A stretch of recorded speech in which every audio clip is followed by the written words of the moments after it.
বাংলাদেশের দুটা উদাহরণ দেয়। 1 নম্বর উদাহরণ, গত সপ্তাহে আপনারা জানেন কক্সবাজার আমার একটা প্রোগ্রাম ছিল, তো হেলিকপ্টারে গিয়েছিলাম। ফেনী জেলা যখন পার হচ্ছি আমি দেখলাম 3টা উইন্ডমিল চিনেন তো, বিশাল পিলার, 3টা 4টা পাখা থাকে, বায়ু বিদ্যুৎ কেন্দ্র, বাংলাদেশের প্রথম বায়ু বিদ্যুৎ কেন্দ্র এটা, মুহুরী প্রজেক্ট বলে এটা সম্ভবত, মুহুরী প্রজেক্ট। তো সাগরের বাতাসের ঝাপটায় এটা ঘুরে এনার্জি হয়, ইলেকট্রিসিটি উৎপাদন হয়।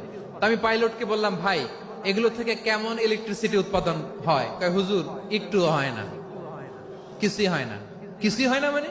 বলে হুজুর বাংলাদেশে যত উইন্ডমিল আছে এটার পাখা একটাও ঘুরে না।